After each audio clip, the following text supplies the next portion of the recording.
எதிர்காலத்திற்காகத்தான் காப்பீடு செய்து பணத்தை சேமிக்கிறோம். ஆனால் அப்படி சேமித்த பணத்தையே எடுத்துக்கொள்ள யாராவது மறப்பார்களா? ஆம் என்கிறது ஒரு புள்ளி விவரம். அதனை விளக்குகிறார் நம்முடைய நெறியாளர் காயத்ரி. இன்சூரன்ஸ் கம்பெனிஸ்ல அன்கிளைம்ட் அமௌண்ட் அப்படிங்கிறது ஆண்டுக்கு ஆண்டு அதிகரிச்சிருக்கு. கிட்டத்தட்ட 22,000 கோடி ரூபாய் நிலுவையில் இருக்கு அப்படிங்கறத IRDAI அப்படிங்கிற ஆயுள் காப்பீட்டு நிறுவனத்திற்கான அமைப்பு வெளியிட்டிருக்காங்க.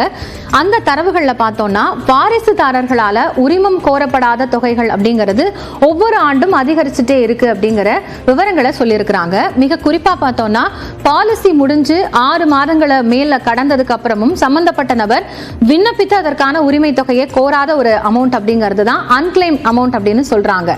இந்த தொகையை 2024 நிதியாண்டோட தொடக்கத்துல பார்த்தோம்னா கிட்டத்தட்ட 22,237 கோடி ரூபாயாக இருக்கிறது.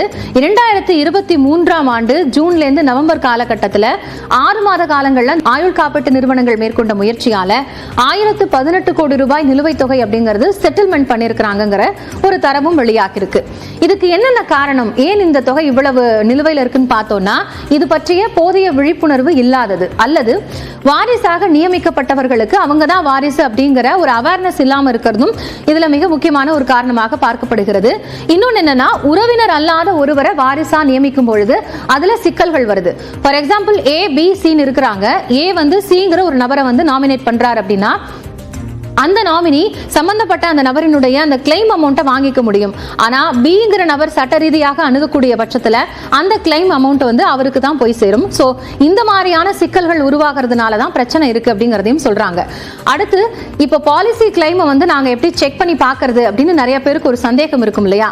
அப்படி பார்த்தோம்னா உரிமை கோரப்படாத பணம் குறித்த வழிகாட்டு நெறிமுறைகளை அந்தந்த ஆயுள் காப்பீட்டு நிறுவனங்களே வெளியிடணும் அப்படின்னு ஒரு அறிவிப்பு வெளியிட்டிருக்காங்க. அதன்படி காப்பீட்டு நிறுவனத்தினுடைய சம்பந்தப்பட்ட இணையதளத்துக்கு போய் இதற்கான தரவுகளை பார்க்கலாம். அதுல மிக முக்கியமா நம்ம தெரிஞ்சுக்க வேண்டியது என்ன அப்படின்னா, வாடிக்கையாளர் சேவை பிரிவுல போய் unclaimed amounts of policy holders அப்படிங்கிற ஒரு ஆப்ஷன் இருக்கு. அந்த ஆப்ஷனை தேர்வு செஞ்சு அதுக்குள்ள போய் பார்க்கும் பொழுது பாலிசி எண், சம்பந்தப்பட்ட பாலிசிதாரனுடைய பெயர், அது மட்டும் இல்லாம அவருடைய பிறந்த தேதி, பேன் கார்டு, இந்த மாதிரியான விவரங்களை கொடுத்து சப்மிட் பட்டனை கொடுத்தது பிறகாக எவ்வளவு அமௌண்ட் நிலுவைத் தொகையில இருக்கு, அன்கிளைம் அமௌண்ட் எவ்வளவு அப்படிங்கறத தெரிஞ்சுக்க முடியும். சோ இதன் மூலமாக அந்த சம்பந்தப்பட்ட நபருக்கான தொகை அப்படிங்கறத கிளைம் பண்ண முடியும்னு சொல்றாங்க. ஒருவேளை ஒரு பாலிசிதாரனுடைய அந்த தொகை அப்படிங்கிறது 10 ஆண்டுகளுக்கு மேல உரிமை கோரப்படாத தொகையா இருந்தது அப்படின்னா அது மூத்த குடிமக்களோட நலனுக்காக செலவிடப்படும் அப்படிங்கிற ஒரு தகவலும் இருக்கு.